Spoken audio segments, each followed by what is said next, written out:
The invitation said casual family barbecue, so I wore jeans, brought potato salad, and arrived at my sister Monica's house around 2 in the afternoon. The backyard was full of relatives, kids running around the pool, adults clustered near the grill with drinks in hand. "Jen." Monica waved me over, already 3 drinks and based on her volume. "About time. Food's on that table." Her kids were in the pool, Ashley, 16, Connor, 14, and Zoe, 12. They'd always been energetic, but lately there was an edge to their behavior around me. Monica had been telling them stories about my life and my choices, framing me as the cautionary tale of what happens when you don't get married or have kids. I set my potato salad on the table next to 17 other dishes and grabbed a water bottle. My phone was in my back pocket, my wallet in my purse on a lawn chair, standard family gathering setup. The afternoon progressed normally enough. I talked with my aunt, helped my father flip burgers, and avoided Monica's increasingly loud commentary about everyone's life choices. Around 4:30, I was standing near the pool talking to my cousin David when I felt hands on my back. The push was hard and unexpected. I hit the water fully clothed, my phone still in my pocket, going under immediately. The shock of cold water, the weight of my jeans, the disorientation of being suddenly submerged, it all hit at once. I surfaced, gasping, and heard laughter. Ashley was at the pool's edge with Connor and Zoe, all 3 of them doubled over. Ashley was holding up her phone, recording. "Look at her, like garbage." Connor yelled, and the other kids joined in laughing. I swam toward the ladder, my waterlogged jeans making it difficult. My phone was definitely ruined. My blouse clung to me, and I could feel my wallet heavy with soaked cash. "Don't help her out, let her struggle." That was Monica's voice, sharp and clear. I looked up. My cousin David had reached out to help me, but Monica was pulling his arm back. She was laughing, gesturing to the kids to keep filming. "Monica, this isn't funny," David said, but she waved him off. "Oh, come on. It's just water. Jen needs to lighten up anyway." I reached the ladder and climbed out, water pouring off me and creating a puddle on the concrete. My phone was dead weight in my pocket. My nice blouse was ruined. My jeans stuck to my legs uncomfortably. Every adult in the yard was watching, some laughing. I looked through the peephole and saw Ashley, Connor, and Zoe on my porch. Ashley was still in her party clothes from the evening, makeup smeared. Connor looked scared. Zoe was crying. I opened the door. "Aunt Jen, please. We need help." Ashley's voice was shaking, nothing like the confident mockery from 8 hours earlier. "What's wrong?" "We're stranded. We were at a party, and everyone left, and our rides fell through. And Mom's not answering her phone, and Dad's drunk at home. And we didn't know who else to call." "You called me?" "We couldn't. Your phone's been off. We walked here. It took 2 hours." They'd walked 2 hours at 3 in the morning to get to my apartment. I looked at them more carefully. Zoe's shoes were wrong for walking, her feet blistered. Connor had a tear in his shirt. Ashley looked exhausted and frightened. Where was this party? Across town, near the industrial area. It got really bad, Aunt Jen. There were older guys there, and they started getting aggressive, and everyone just left. We were scared to stay, but we had no way to get home. "Where's your mother now?" "I don't know. She's not answering. We called like 30 times. And your father?" Ashley looked ashamed. "He's home, but he's been drinking since the barbecue. He can't drive. He barely answered when we called." I stood there looking at these 3 kids who'd pushed me into a pool, filmed me struggling, called me garbage, whose mother had prevented anyone from helping me. Now they were on my doorstep at 5 in the morning because they had nowhere else to go. "Come inside," I said finally. They filed in quietly, suddenly docile. I pointed to the couch. "Sit." While they sat, I went to my bedroom and changed into proper clothes. Then I came back and looked at them, really looked at them. Zoe was still crying silently. Connor couldn't meet my eyes. Ashley looked like she wanted to disappear. "First," I said quietly, "tell me about this party. Everything. If there's something dangerous happening, I need to know." Ashley explained haltingly. "A friend's older brother's party. They'd lied to Monica about where they were going. Things had escalated, people drinking heavily, someone bringing drugs, fights breaking out. Their rides had left without them. They'd been too scared to stay but had no way home." "Did anyone hurt you?" "No," Ashley said quickly. "We left before it got that bad. But we were scared, really scared." "And you walked here from the industrial district?" "We didn't have money for an Uber. Mom hasn't given us our allowance, And your apartment was closer than home. 2 hours walking through dark streets at 3 in the morning. They could have been hurt, picked up, worse. Because they had no other options and I lived closer. Why didn't you call the police? Zoe finally spoke, her voice small. We were scared we'd get in trouble for lying about where we were. I sat down in the chair across from them. Let me make sure I understand. 8 hours ago, you three pushed me into a pool, filmed me struggling, called me garbage, and your mother prevented anyone from helping me. Now you show up at my door at 5 in the morning expecting me to rescue you. The silence was heavy. I'm sorry, Ashley whispered. We're really sorry. What we did was awful. I deleted the video. I know that doesn't make it better, but I felt terrible after you left. Did you? I asked. Or do you feel terrible now because you need something from me? Both, she admitted. I felt bad then, but I didn't know how to say it with everyone watching. And I feel worse now because you'd have every right to turn us away. But we had no one else. Your mother hasn't answered her phone since 10. We've called 40 times. We even tried Dad's friends. No one's answering. I pulled out my laptop since my phone was still dead. Give me your mother's number. Ashley recited it, and I tried calling from my computer. Straight to voicemail. I tried 4 more times. Nothing. What about your dad? Is he safe alone? He's passed out on the couch. He does this sometimes. He'll be fine in the morning, just hungover. There it was, the family secret casually revealed. Monica's husband had a drinking problem. Monica herself was unreachable when her children needed her. And these 3 kids had learned to navigate adult problems without adequate support. Here's what's going to happen, I said. You 3 are going to sleep here for a few hours. Zoe, you can have my bed. Ashley and Connor, there are blankets in the closet for the couch. At 8, I'll drive you home. We're going to have a conversation with your mother about tonight. All of it. Please don't tell her about the party, Connor said quickly. She'll cuss. Your mother needs to know you were in danger, that you walked 2 hours through dark streets because you couldn't reach her, that you lied about your location. All of it. She's going to ground us forever, Zoe said miserably. That's between you and her, but she needs to know her kids were scared, and she was unreachable. I set them up with blankets and pillows. Zoe curled up in my bed immediately, asleep within minutes.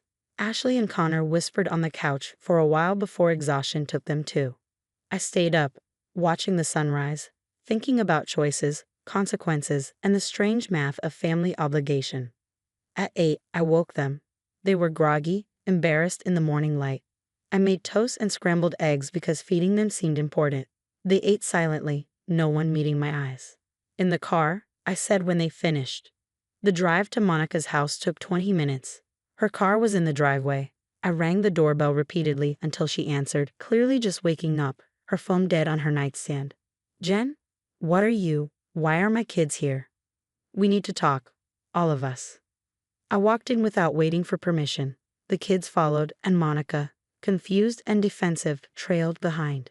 In her living room, with her husband still asleep on the couch exactly as the kids had described, I laid it out.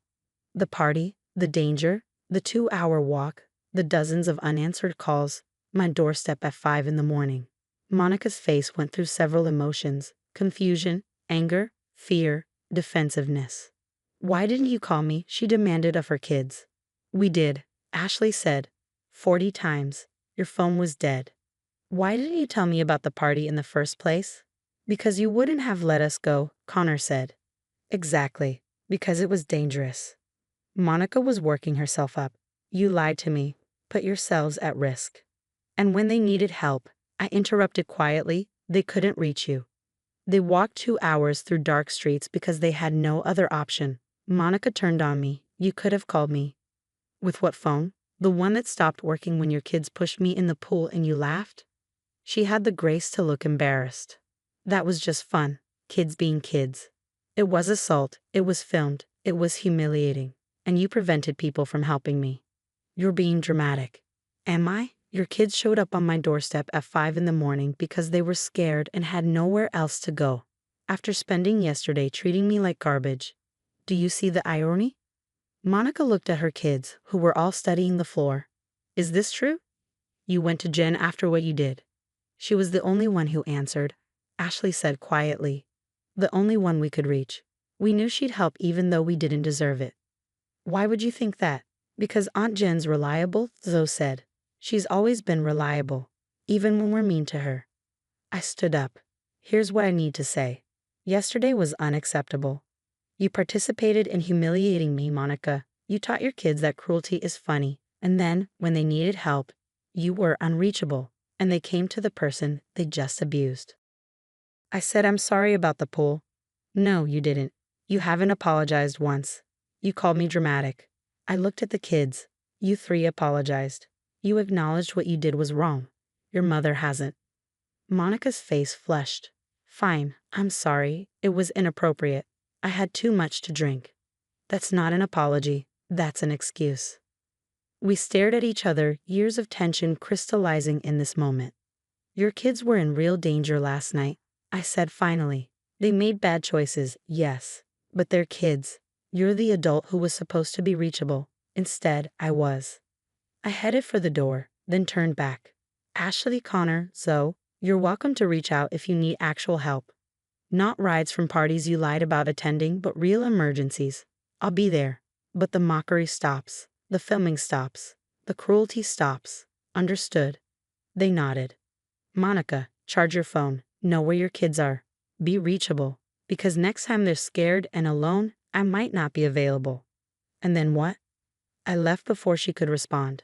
In my car, driving home, my phone still dead, my blouse ruined, my dignity somewhat restored. I thought about reliability and how it's often thankless until it's desperately needed. 2 days later, after I'd gotten a new phone, I received a text from Ashley. The video was deleted before I ever posted it. I know that doesn't fix what we did, but I wanted you to know. Also, Mom charged her phone and set up alerts so she never misses our calls. And she apologized to Dad about yesterday, but that's complicated. Thank you for helping us. We didn't deserve it. I didn't respond immediately. I just sat with the message, considering whether their fear had taught them empathy or just caution. Finally, I typed back. Everyone deserves help when they're scared, but respect has to be earned back. Work on that. 3 dots appeared, then, we will, I promise. Whether they keep that promise remained to be seen, but at least now they understood that the person they treated like garbage was the same person who'd answered the door at 5 in the morning. And maybe that was worth something. For 15 years, I'd worked in public education. I started as a classroom teacher and later moved into administration. 3 years ago, I was promoted to district supervisor of academic programs for the county school system.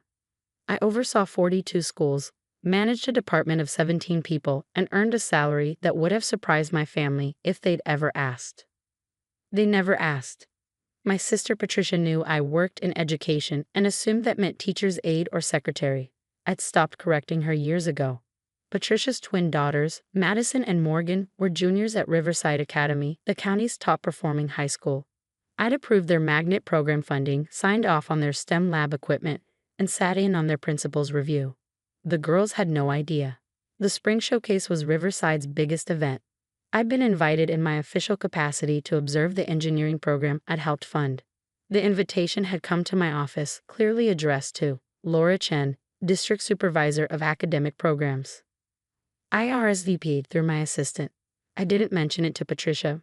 My professional life was better kept separate. But Patricia found out, probably through the school's newsletter. She called 3 days before. You're coming to the girls' showcase? She sounded surprised. I like supporting education initiatives. The girls are excited. Madison's doing robotics and Morgan has chemistry. All their friends will be there. Sounds impressive. About that, Patricia's tone shifted. The girls are a little worried. You know how teenagers are. They asked if maybe you could keep a low profile. Sure, I'll be discreet. The showcase was Thursday evening. I left my office at 5, still in my work clothes, professional pantsuit, heels, district ID badge on a lanyard. I drove to Riverside, the school where I'd spent countless hours in administrative meetings. The parking lot was packed. I found a spot and walked toward the main entrance. Madison appeared halfway there with Morgan behind her. Aunt Laura, you made it. I wouldn't miss it. So there's a thing. Madison exchanged a glance with Morgan.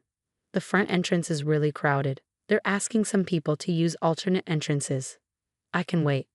No, it's better if you use the service entrance. It's actually closer to the exhibits.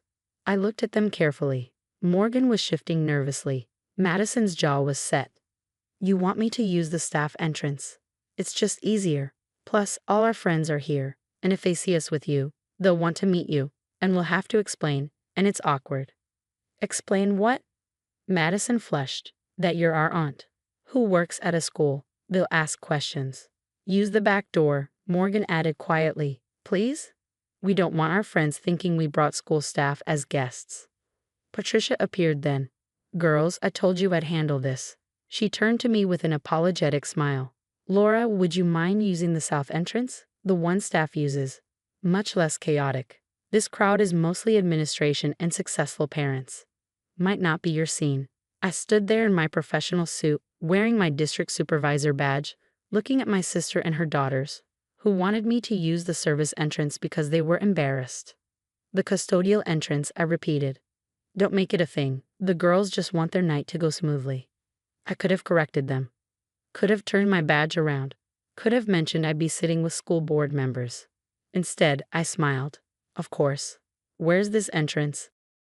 Relief flooded their faces. Madison pointed. Around that way. Door marked staff only. You can pretend you're a janitor or something, Morgan added nervously. Just until you get inside. Patricia squeezed my arm. Thanks for understanding. They hurried to the main entrance. I watched them disappear, then walked around the building. The staff entrance was exactly where Madison said it would be. I'd used it dozens of times during administrative visits. I badged in, the electronic lock recognizing my credentials, and stepped into the familiar corridor. The hallway was lined with photographs and plaques documenting Riverside's achievements. I walked slowly, observing what I'd seen many times before, but never quite like this. There was the plaque commemorating the school's National Blue Ribbon Award. There was the photo from the STEM lab dedication I'd attended. And there, in a frame between the science wing and the main corridor, was a photograph from last year's district leadership conference. Front and center, me, shaking hands with the superintendent, accepting recognition for innovative curriculum development. The plaque below read, Laura Chen, District Supervisor of Academic Programs. Excellence in Educational Leadership. I paused in front of it, remembering that day. Then I continued down the corridor, past the custodial closets and storage rooms, through the doors that led to the main building. The showcase was set up in the gymnasium and surrounding classrooms. I entered quietly, noting the VIP section near the stage where I was supposed to sit. Instead, I hung back near the entrance, observing from a distance. Madison's robotics demonstration was impressive. Morgan's chemistry presentation showed genuine understanding. I felt proud of them despite everything. They were bright, capable students in a school that provided excellent opportunities I'd helped create and fund. I stayed for an hour, then slipped out before the closing remarks. In my car, I sat for a moment before starting the engine. My phone buzzed with a calendar reminder for tomorrow's meeting, 9:00 a.m. Riverside Academy, Principal's Office, Quarterly Program Review.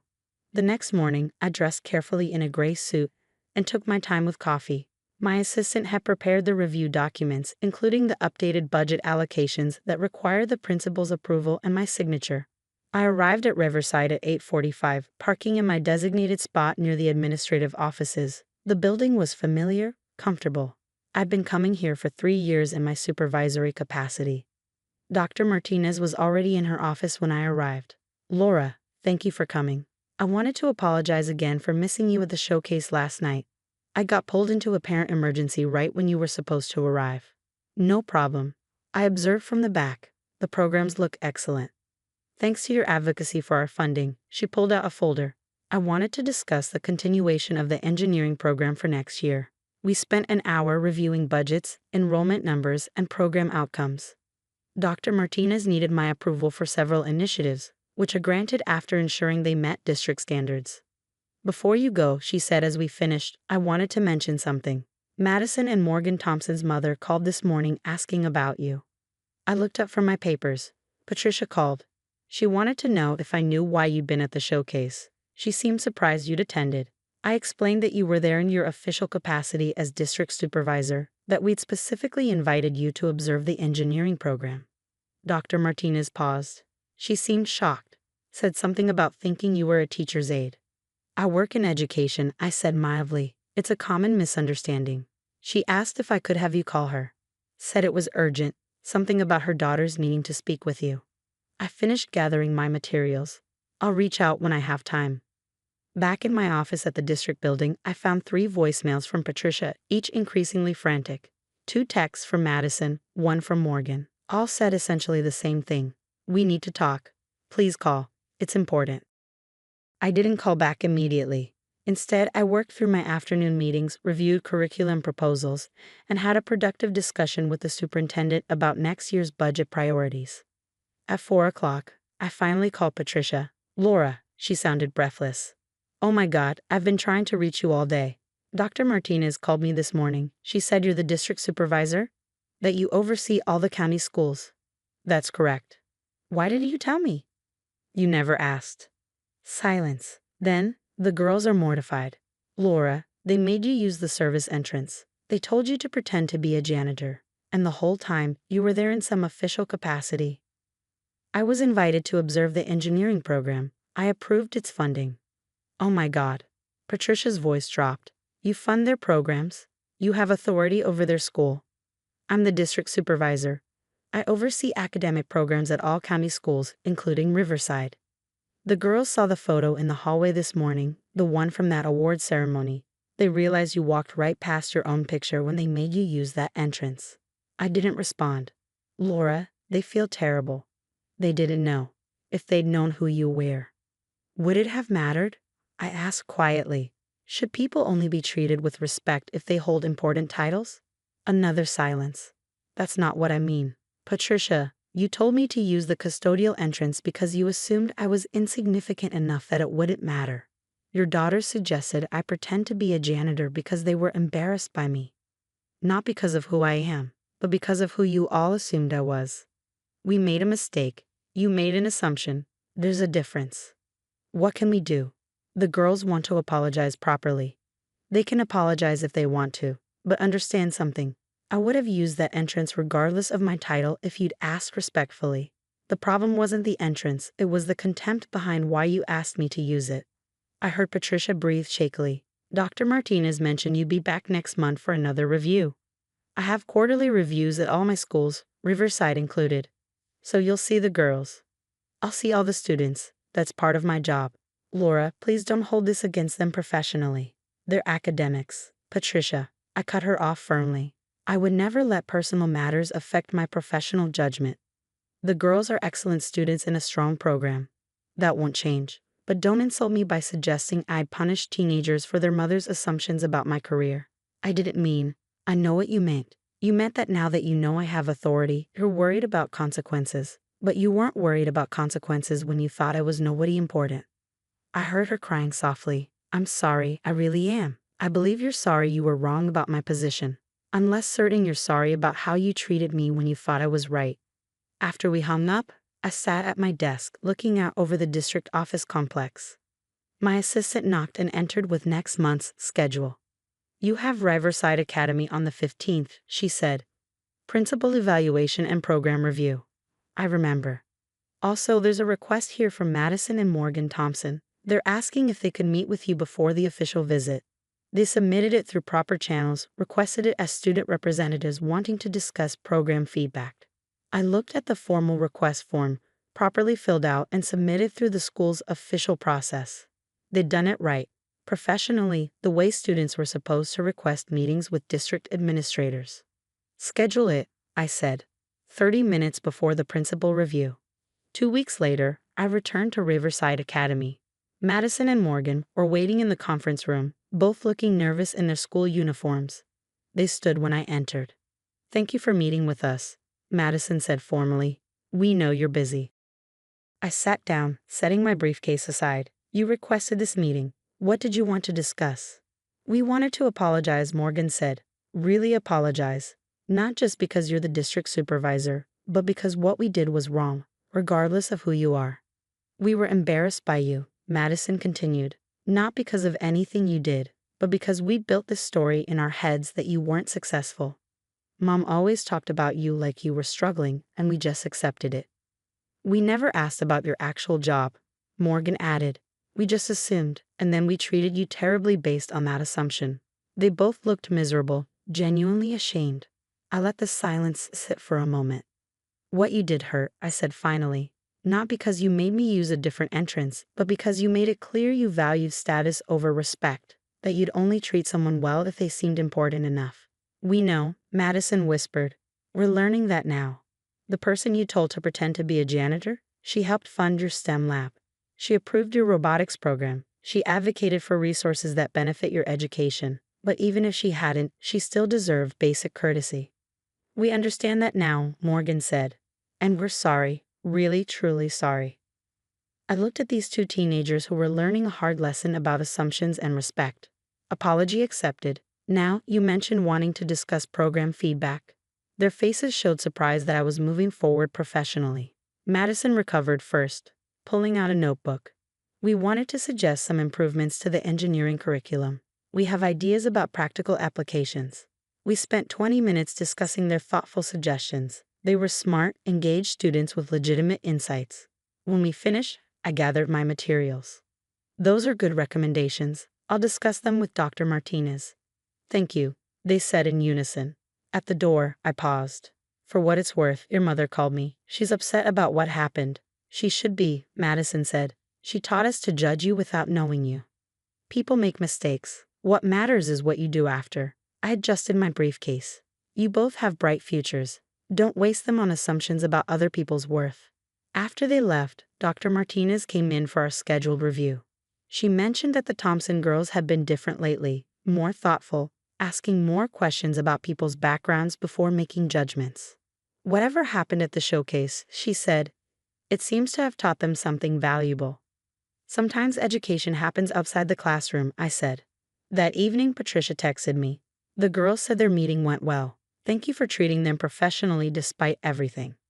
I replied simply, that's my job. She wrote back after a pause. I'm proud of what you've accomplished. I should have said that years ago. Yes, I typed back, you should have. But it was a start, not forgiveness exactly, but acknowledgement. Recognition not just of my title, but of the years I'd spent building a career while my family assumed I was going nowhere. The next time there was a family gathering, Patricia introduced me differently. This is my sister, Laura. She's the district supervisor of academic programs. She oversees all the county schools. It shouldn't have mattered. My work had value whether my family recognized it or not. But hearing my sister finally acknowledge it, and seeing my nieces understand what I actually did, it meant something. Not because titles matter most, but because being seen accurately matters. Being known for who you actually are, not who people assume you to be. And sometimes it takes walking through a service entrance past your own achievements to show people the difference between how they treat someone and how they should. The invitation arrived at my office in March. Riverside High School cordially invites Dr. Sarah Mitchell to deliver the commencement address at our graduation ceremony, June 10th. I accepted immediately. Speaking to graduates was something I did several times a year, sharing my journey from small-town girl to CEO of a clean energy company that had gone public the previous year. Forbes had listed me in their self-made women issue, but to my family, I was just Sarah, the sister who did something with solar panels. My sister Angela knew her son Kevin was graduating from Riverside. She'd mentioned it at Easter. I listened, said congratulations, and didn't mention that I'd be speaking at his graduation. The week before the ceremony, Angela called. Are you planning to come to Kevin's graduation? I was thinking about it. Kevin's really self-conscious. With all his friends and their families there, I think it might be better if he didn't come. I set down my pen. You don't want me at your son's graduation. You tend to stand out. Your clothes, your hair. Kevin's worried people will ask questions. It's his day. My clothes? I looked down at my tailored suit. You're different, and that's fine for your life, but this is Kevin's moment. Can you just skip this one? I thought about the speech I'd been working on, about the program listing me as the keynote speaker. I'll stay away from the ceremony, I said finally. Thank you. Angela sounded relieved. The morning of June 10th, I dressed carefully, a conservative navy suit, my speech notes tucked in my bag. I drove to Riverside High School. The parking lot was filling with families. I pulled into a spot near the back. My phone showed 8:45. The ceremony started at 9, and I needed to be backstage by 8:50. I was reaching for my door when someone tapped on my window. Angela stood there, her face twisted with anger. I rolled down the window. Angela, what are you doing here? I told you not to come. I'm just sitting in my car. You need to leave before Kevin sees you. I'm parked legally. Her face flushed. Stay in the car where no one can see you. We don't want people knowing you're related to us. This is Kevin's day, and I will not have you ruining it. She positioned herself in front of my car door. If you try to go inside, I'll make a scene. Stay in this car, Sarah. She walked away. I watched her disappear into the building. I sat in my car, my speech notes in my lap, and waited. At 8:52, I got out and walked to the back entrance where faculty parking was located. Principal Harris was waiting. Dr. Mitchell, I was starting to worry. Sorry, I got held up. He led me to the staging area. The valedictorian Emma smiled at me. I'm so excited you're here. I read your book for my economics class. Thank you. That means a lot. Principal Harris checked his watch. 5 minutes. You'll be introduced right after the student addresses. The ceremony began. National anthem, welcome remarks, recognition of honor students. I watched Kevin walk across the stage for an academic achievement award. Then Principal Harris walked to the podium. Before we continue with diploma presentations, we have a special treat. This year's commencement address will be delivered by someone whose story embodies everything we hope our graduates will achieve. She grew up in a small town not unlike ours, facing limited resources and even more limited expectations. She was told that girls, especially those from working-class families, should set realistic goals. I could see audience members leaning forward, programs rustling as they checked the name. Instead, she earned her doctorate in engineering from MIT. She founded a clean energy company that now employs over 2,000 people and has revolutionized how we think about sustainable power. Her company went public last year with a valuation of $3.7 billion. She's been featured in Forbes, Fortune, and the Wall Street Journal. And perhaps most importantly, she's established scholarship funds that have sent over 300 low-income students to college. Through the gap in the curtain, I could see Angela. She was looking at her program, frowning, mouthing something to her husband. I couldn't see her face clearly, but I knew the exact moment she understood. Her whole body went rigid. Please welcome Dr. Sarah Mitchell, CEO of Solar Bright Technologies. I walked onto the stage. The applause was loud and genuine. I looked out at the sea of faces, found Angela in the 4th row, and watched her sink lower in her seat. Thank you, Principal Harris, and thank you to the graduating class of Riverside High. I'm honored to be here today. My speech was one I'd given variations of before, but I tailored it specifically for this moment. I talked about being underestimated, about family members who couldn't see past their own narrow definitions of success, and about the power of education to open doors that others insisted didn't exist for people like us. Some of you have families who believe in you unconditionally, I said, looking out at the audience. Cherish that. Some of you have families who love you but can't understand your dreams. That's harder. And some of you have family members who actively try to diminish you, who tell you you're not good enough, who are embarrassed by your ambitions or your differences. Kevin was sitting in the front row with other award recipients. He was staring at me with wide eyes, clearly recognizing me but not understanding. To those students, I want you to know something important. Your worth is not determined by whether your family can recognize it. Your potential is not limited by their imagination, and their embarrassment says everything about their limitations and nothing about yours. I spoke for 12 minutes about sustainable energy and climate change, yes, but mostly about resilience. About building a life that reflects your values rather than others' expectations. About the particular freedom that comes from success earned entirely on your own terms. When I finished, the applause was thunderous. Students were on their feet. Faculty members clapped enthusiastically. Emma, the valedictorian, had tears in her eyes.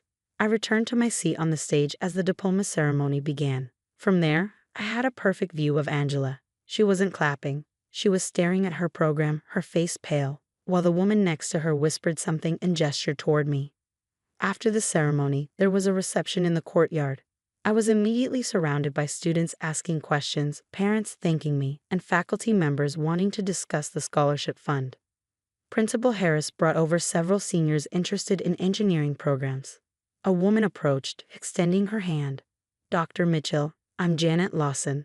My daughter Amy is in Kevin's class. I just wanted to say your speech was remarkable. The part about family who can't see your value really resonated. I hope that wasn't too personal a topic. Sometimes personal experiences make the best teaching moments, I said carefully. Kevin appeared in the crowd, still in his cap and gown, looking confused and awestruck. Aunt Sarah? Hi, Kevin. Congratulations on graduating. You're the commencement speaker? You're a CEO. I didn't know. Mom said you did something with solar panels, but she made it sound like you installed them or something. I do work with solar panels, just in a different capacity than she realized. Your company is worth billions? He looked at his program again, reading my bio. You went to MIT? You've written books? 2 books, one on renewable energy policy, one on business sustainability. Why didn't you ever tell us? I did. Your mother wasn't interested in the details. Angela appeared then, her face tight with anger and humiliation. Kevin, we need to go take pictures with your grandparents. Mom, did you know Aunt Sarah was speaking today? We need to go, now. Did you know she's famous? There are people here who want her autograph. She's been on TV. Kevin. Angela's voice was sharp. He looked between us, and I could see him piecing it together. The parking lot where I'd been sitting in my car, his mother's insistence that I not come, the speech I'd just given about families who try to diminish you. You told her not to come, he said slowly. You told her she'd embarrass us. That's between me and your aunt. You told your own sister not to come to my graduation because you were embarrassed by her. And the whole time, she was the keynote speaker. Kevin's voice was rising. Do you know how many people came up to me just now asking if I knew her? Telling me how lucky I am to have someone like her in my family? Kevin, you don't understand. I understand that you lied to me about who she is. You made her sound like a loser when she's actually accomplished more than anyone else in our entire family. Angela's face was red. People were starting to watch. She grabbed Kevin's arm. We're leaving. I want to talk to Aunt Sarah. Now, Kevin. They left, Angela practically dragging her son toward the parking lot. I watched them go, feeling the familiar ache of family dysfunction mixed with something new, vindication. Principal Harris appeared at my elbow. I hope this wasn't too awkward. Your assistant mentioned you had family here, but I didn't realize the relationship was complicated. Most relationships are in some way. Well, your speech was exactly what these students needed to hear. We've already had 6 parents ask about your scholarship program. And I have a stack of business cards from people wanting to discuss potential partnerships. I stayed for another hour, talking to students and faculty, avoiding the area where I'd seen Angela and her husband. When I finally left, the parking lot was nearly empty. My car sat where I'd left it, in the same spot where Angela had told me to stay hidden. I drove home thinking about shame, about how Angela had wanted me invisible, tucked away where no one could see me or ask questions. About how she'd built a story about her family that didn't include space for a sister who'd succeeded in ways she didn't understand or value. My success had always been an inconvenience to Angela. It didn't fit the narrative she preferred, where she was the accomplished one, and I was the struggling younger sister who needed guidance.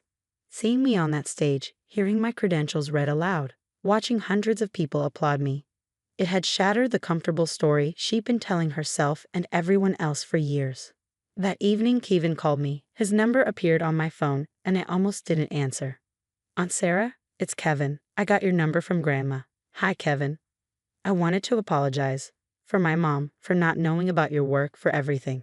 Your speech was incredible. Everyone's talking about it. You don't need to apologize for your mother's choices. She's refusing to talk about it. They tried to bring it up, and she left the room. But I read about you online tonight. Like everything. Articles, interviews, your company's website. You're amazing, and I never knew.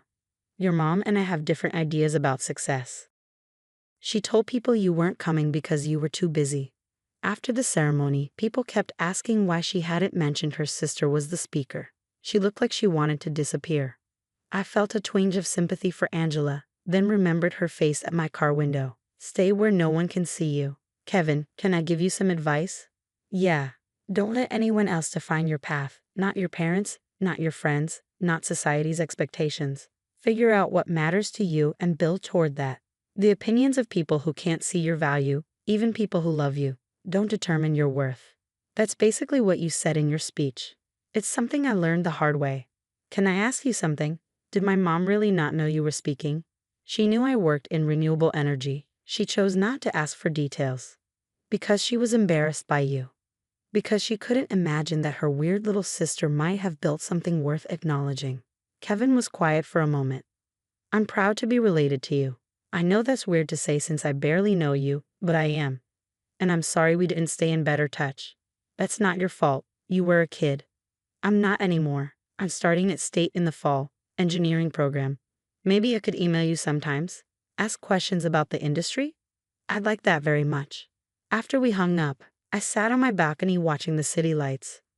My phone buzzed with emails from Riverside students, connection requests from parents, and one message from Principal Harris thanking me again and asking if I consider establishing an annual scholarship specifically for Riverside graduates. Nothing from Angela. 3 days later, a card arrived in the mail. Angela's handwriting, careful and controlled. Sarah, I need you to understand that I was trying to protect Kevin. You've always been different, and I worried that having you there would create complications. I didn't know about your professional success because you never told us. How was I supposed to know? You can't blame me for not asking about something I didn't know existed. I hope we can move past this. You're still family. I read it twice, then put it in my desk drawer. It wasn't an apology. It was a justification, a way of rewriting history to make her the reasonable one and me the secretive sister who'd withheld information. But Kevin had my number now, and he'd called, and he'd used the words "I'm proud to be related to you." That was something Angela had never said, probably never would say, and I was learning slowly that you don't need validation from people who've proven they can't see you clearly. The shame Angela tried to hide in that parking lot had ended up exactly where she feared it would, on full display, but directed at her, not me. Sometimes that's how it works.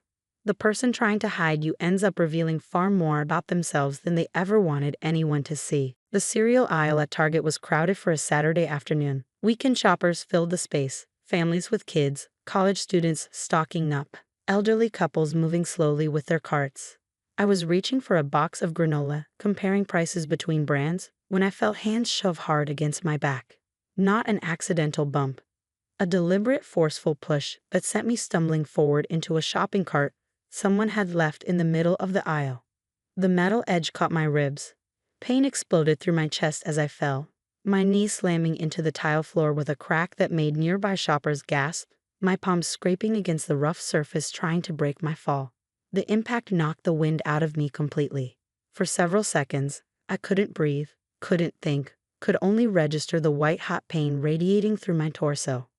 Look at her fall, my nephew Derek's voice, loud and delighted. That's what you get. I looked up from the floor, vision blurry, to see my sister Vanessa standing 10 feet away with her 2 kids. Derek, 15, was laughing. His younger sister Maya, 12, had her phone out, recording. Stay on the floor like trash, Maya said, still filming. That's where you belong anyway. Several other shoppers had stopped, staring. An elderly woman moved toward me. Are you okay? Should I call someone? Vanessa finally moved, but not to help. She grabbed Maya's phone. Put that away. We're leaving. She looked down at me, still on the ground, blood seeping through my torn jeans from my scraped knee. Stop being dramatic, Andrea. You barely fell. Then she walked away, just turned and walked toward the checkout lanes with her kids trailing behind, leaving me bleeding on the floor surrounded by strangers. The elderly woman helped me up. A Target employee rushed over with a first aid kit. My hands were shaking as they cleaned the scrapes on my palms. My ribs screamed with every breath. My knee was already swelling. We need to file an incident report, the employee said, looking worried. Do you want us to call the police? We have cameras. We saw what happened. I thought about it. Pressing charges against my nephew. Creating a police record. The family drama that would follow. No, I said quietly, just the incident report for my records. The employee looked disappointed but nodded. She helped me fill out the paperwork, included witness statements from 3 customers who'd seen Derek push me, gave me copies of everything. I limped to my car, drove myself to urgent care. Bruised ribs, sprained knee, deep tissue bruising on my hip. The doctor recommended follow-up with an orthopedist if the knee didn't improve.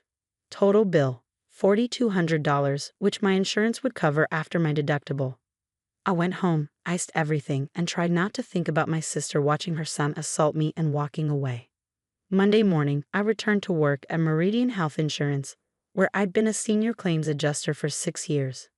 My supervisor, Karen, took one look at me limping and raised her eyebrows. Rough weekend? Something like that. I didn't elaborate. I rarely talked about my family at work. It was easier that way. I'd worked my way up from entry-level claims processor to senior adjuster with decision authority on claims up to $200,000. It wasn't glamorous work, but it was important. I reviewed medical claims, determined coverage eligibility, approved or denied payments. People's financial lives often depended on my decisions. I was good at my job, fair but thorough. I followed policy to the letter, documented everything, never let personal feelings influence professional decisions. That's why, 2 weeks later, when a claim crossed my desk with Vanessa's name on it, I didn't flinch. I processed thousands of claims over the years. I knew how to separate personal feelings from professional responsibilities. Emergency appendectomy. Hospital admission, surgery, 2 days post-op recovery. Total charges, $47,862. The surgeon's fee alone was $12,000. Anesthesia, operating room time, pharmacy charges, recovery room monitoring, all itemized in neat rows on my screen. I read through the claim carefully, following my standard review process. Checked her policy details, coverage limits, deductibles, co-insurance percentages. Everything appeared in order at first glance. The procedure was medically necessary, performed at an in-network facility, coded correctly. I should approve it, apply her deductible and co-insurance, process the payment, and move on to the next claim in my queue. But then I noticed something. The date of service was 6 days after the Target incident, and her insurance card on file showed a policy effective date that was wrong. The system showed her coverage starting 3 weeks before the appendectomy, but her employer's records indicated she'd been added to the plan only 2 days before her emergency. That meant there was a coverage gap, a period where she wasn't actually insured when she needed the surgery. I pulled up the employer's HR records. Vanessa worked for a marketing firm that offered insurance with a 30-day waiting period for new enrollments. She'd enrolled on the 5th, meaning her coverage didn't start until the 5th of the next month. Her appendectomy happened on the 28th. No coverage. The claim should be denied. But I knew what that meant. $47,000. Out of pocket. For Vanessa, who'd been complaining about money for years, who drove a leased BMW she could barely afford, who bought her kids designer clothes while telling me I should try harder to be successful. I sat with the file for 10 minutes. Professional ethics said I should check with her employer, verify the enrollment dates, maybe see if there was a retroactive coverage exception, give her a chance. Personal ethics remembered my sister watching me bleed on the floor and walking away. I opened the enrollment records. The dates were clear. She'd waited too long to enroll, missed the deadline, tried to add herself after finding out she needed surgery. Classic insurance fraud attempt, honestly, though probably not intentional. Just desperation and bad timing. I documented everything. Pulled the employer HR records, the enrollment forms, the policy waiting period language. Built an airtight file showing exactly why coverage didn't exist. Then I stamped the claim. Denied, no active coverage at time of service. The next claim was Derek's. Broken arm, emergency room visit, orthopedic surgery to set the bone with pins. $12,400. Same insurance policy. Same coverage gap. Denied. Maya's claim came through 3 days later. Wisdom teeth extraction, surgical removal of all 4 impacted teeth. $8,900. Denied. I processed each one according to policy, documented my reasoning, and moved them through the system. By the end of the week, Vanessa's family was facing $69,000 in medical debt. Karen stopped by my desk on Friday afternoon. "Hey, Andrea, I need you to handle a member complaint." Escalated to supervisor review. She handed me a file. Vanessa's name on top. Member claims her family's insurance claims were wrongly denied. Says there must be a mistake. She's demanding to speak with whoever processed them. Karen looked at me. "That was you, right?" "Yes." Claims were processed according to policy. No coverage existed at time of service due to enrollment timing. Member says she enrolled months ago. Member's employer records show she enrolled on June 5th. Policy has a 30-day waiting period. Her emergency surgery was June 28th. No coverage existed. I pulled up the documentation on my screen. Everything's here. Employer verification, policy language, enrollment forms with her signature.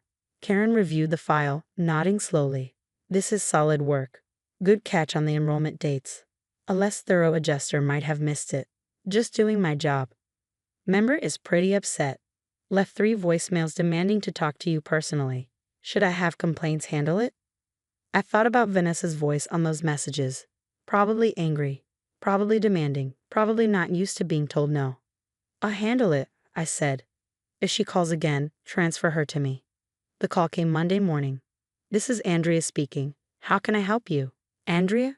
Vanessa's voice, sharp with disbelief. What are you doing answering the phone at the insurance company?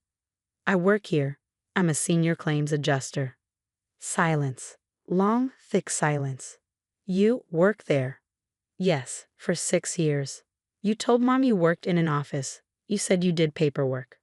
I do paperwork. Medical claims paperwork. I process and adjudicate insurance claims. More silence. I could hear her breathing, putting pieces together. Did you process my claims? I process approximately 40 to 60 claims per day. If your claims came to my desk, then yes, I processed them. They were denied. All of them. $69,000, Andrea. We can't afford that. There has to be a mistake. There's no mistake. Your coverage didn't exist at the time of service. You enrolled after the policy waiting period cutoff. That's impossible. I enrolled months ago. Your employer's HR records show enrollment on June 5th with a policy effective date of July 5th. Your medical services occurred between June 28th and July 2nd. No coverage existed. But I thought, they said. Her voice cracked slightly. Andrea, I need this coverage. We need it. Derek's surgery alone was $12,000. I can't pay that. You should review your enrollment paperwork and contact your employer's benefits coordinator to discuss timing and options. Options? What options? The bills are already here. The hospital is demanding payment. I kept my voice steady, professional. You can request payment plans from your providers. Many hospitals offer financial assistance programs for patients without insurance coverage. Andrea. Her tone changed, became the older sister voice she used when she wanted something. The voice that used to convince me to do her homework, cover for her with our parents, lend her money she never repaid. Come on, you can fix this. You work there. You have access. Just approve the claims. Nobody will know. I can't approve claims for coverage that doesn't exist. That would be insurance fraud. You're doing this because of what happened at Target, because Derek pushed you. You're getting revenge. I'm doing this because it's my job to verify coverage and process claims according to policy. Every claim gets the same level of scrutiny regardless of who submitted it. My kids pushed you. It was an accident. Kids being stupid. You're being petty and vindictive over an accident. The incident report from Target indicates it was witnessed by multiple customers and captured on store cameras. The report describes a deliberate assault, not an accident. You kept the report? Of course I kept it. It's documentation of an injury that required medical treatment. So you are using it against us. You're denying our claims because you're mad. I'm denying your claims because you didn't have coverage when you received medical services. The Target incident is irrelevant to coverage determination. Then why did you mention it? You mentioned it first. I'm simply correcting your characterization of the event. I could hear her breathing getting faster, anger building. I want to talk to your supervisor. I'll transfer you to Karen Williams, claims supervisor. Please note that she's already reviewed these denials and confirmed they were processed correctly. Andrea, wait, please. We're family. Family doesn't walk away when their sister is bleeding on the floor. I said I was sorry about that. No, you didn't. You called me dramatic and left. I'm saying it now. I'm sorry, okay? I'm sorry. Now please, just help us. Help your nephew. He's 15. He can't have medical debt at 15. Derek is listed on your insurance policy. His claims will be denied for the same reason as yours. No active coverage. If you're concerned about his financial future, you should have enrolled in your employer's insurance plan during the proper enrollment period. You're really going to do this? You're really going to let us drown in debt? I'm going to process claims according to policy and documentation. What you do with that information is your decision. She was quiet for a long moment. You've changed. No, I haven't. You just never bothered to know who I was. I transferred her to Karen and went back to my queue. 43 claims waiting. Real people with real problems needing real solutions. That afternoon, my phone showed 17 missed calls from Vanessa. 8 text messages ranging from apologies to threats to desperate pleas. 3 voicemails from my mother demanding I explain why I was destroying Vanessa's life. I blocked their numbers and kept working. Karen stopped by again before she left for the day. The member filed a formal appeal. It'll go to the appeals committee next week. The denial will stand. Documentation is clear. I know. I'd already told her that. Karen studied me. She mentioned you're related. She's my sister. Does that create a conflict of interest for you? No. I processed her claims the same way I process every claim, according to policy with complete documentation. Karen nodded slowly. Good. Because she's threatening to escalate this to corporate. Claim you have a personal vendetta. Let her. The file speaks for itself. 3 weeks later, the appeals committee upheld all 3 denials. Vanessa's family was officially responsible for $69,000 in medical debt.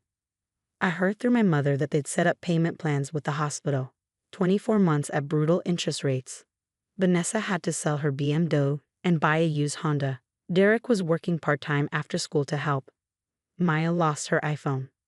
My mother called me cruel, said I should have helped, said family takes care of family. I didn't argue. Just asked her if she remembered who took me to urgent care after Target, who paid my medical bills, who checked on me to see if my ribs healed properly. She went quiet. That's what I thought, I said, and ended the call. 6 months later, I got promoted to claims manager. Bigger office, more authority, team of 12 adjusters reporting to me. I trained them all the same way. Process every claim fairly, follow policy exactly, document everything.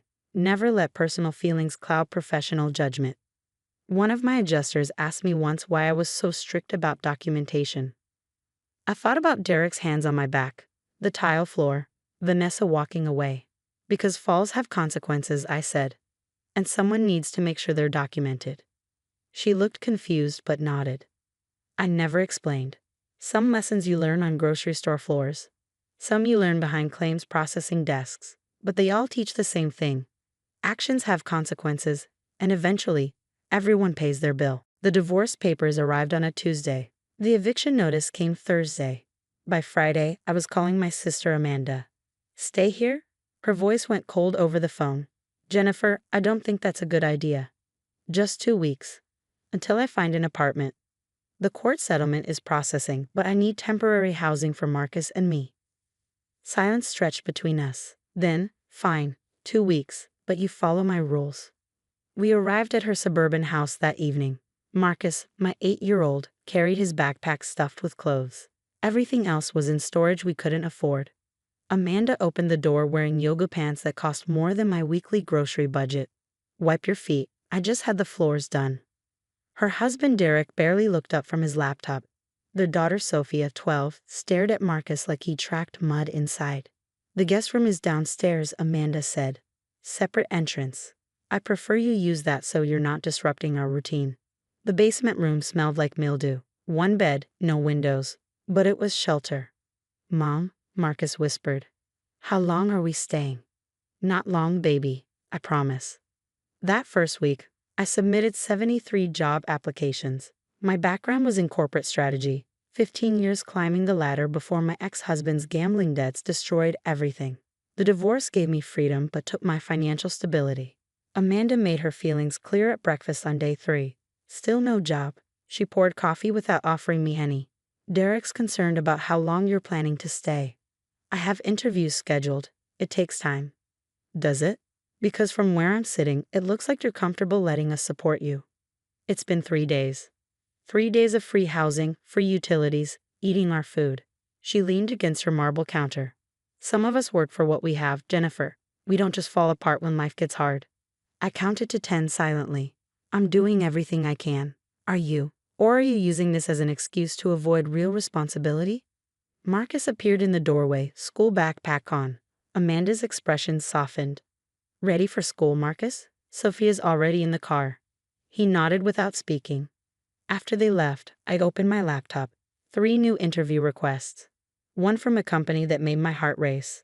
Titan Core Industries, Fortune 50. They were hiring a chief strategy officer. I'd applied on a whim, never expecting a response. The email asked for availability for a first-round interview. I replied immediately. Over the next week, I progressed through Titan Core's interview process. Phone screen, video interview, case study presentation. Each round, I used the public library's Wi-Fi and prayed Marcus would stay quiet in the children's section. Amanda's patience evaporated faster than her expensive perfume. 2 weeks are up tomorrow, she announced at dinner. Derek nodded beside her. We need our space back.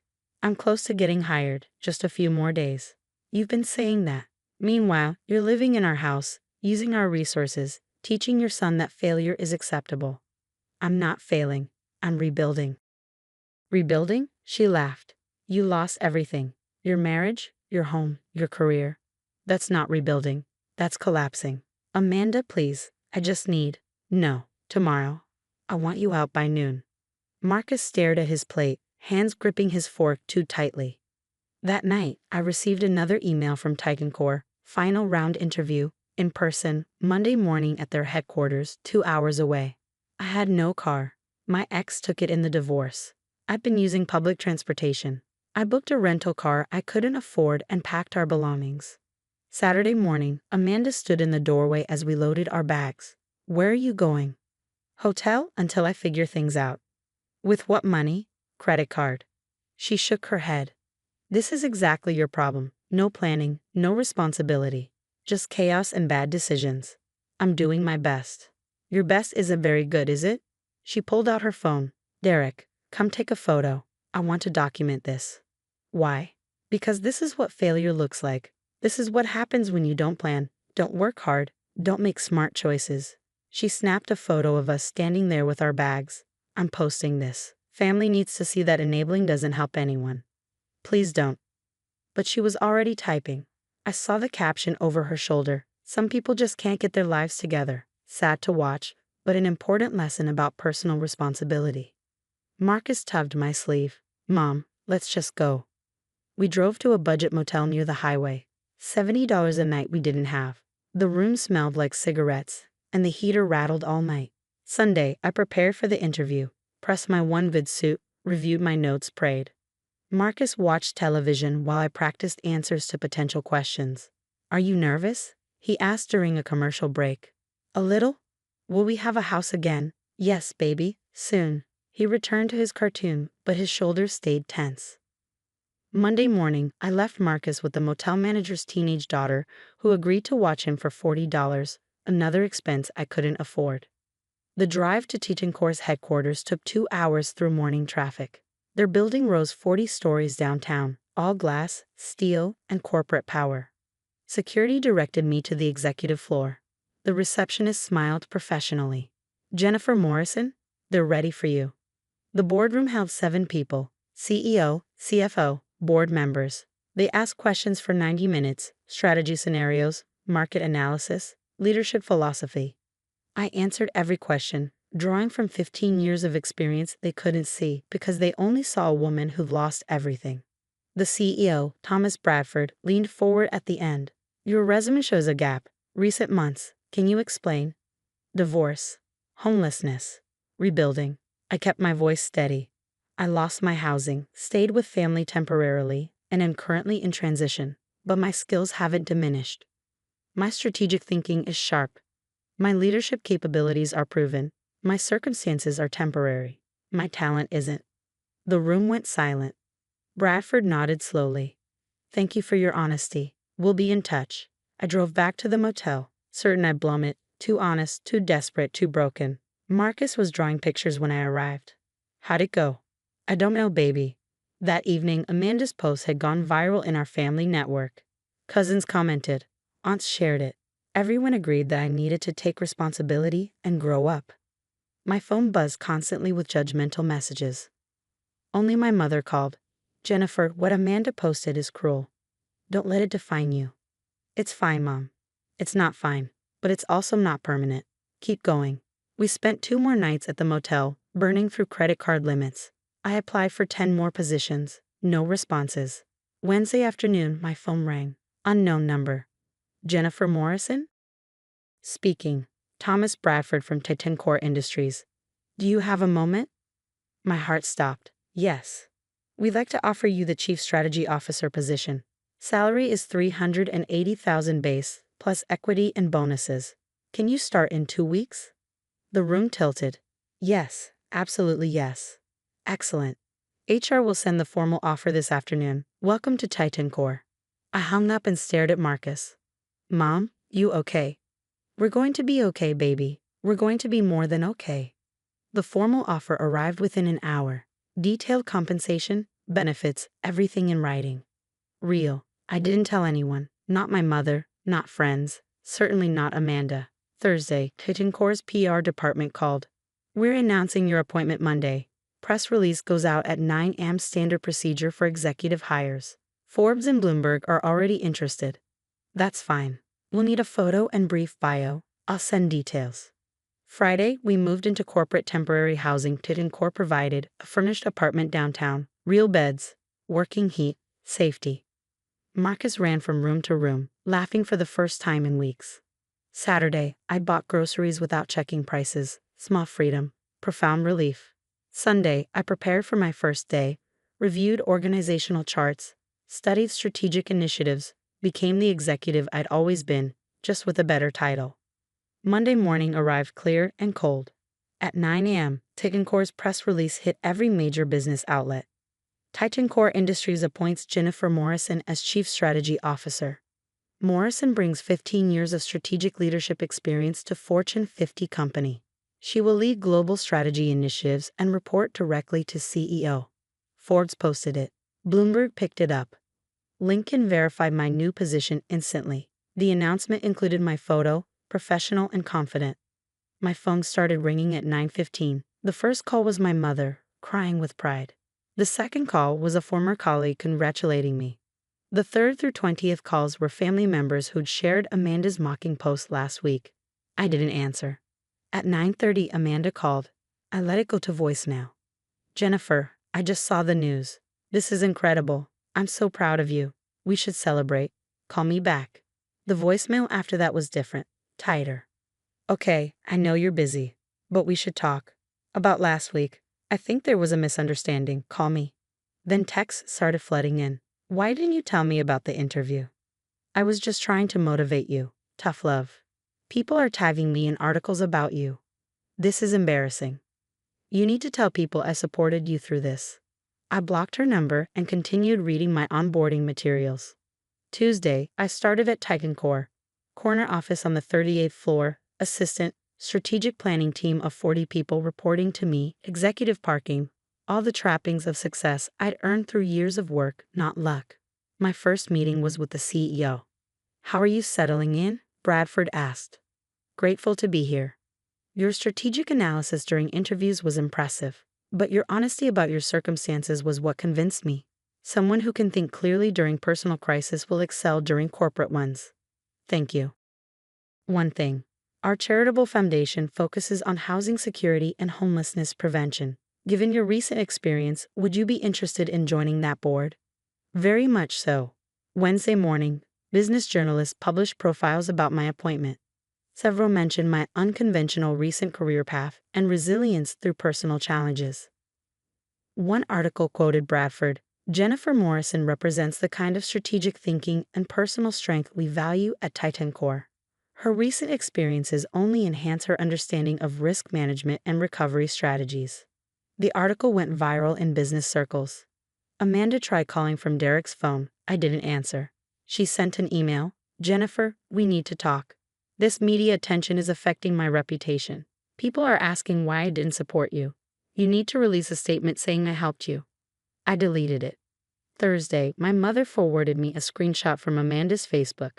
She deleted her original mocking post. People had saved it. Now it was circulating again, next to articles about my new position. Comments filled with criticism.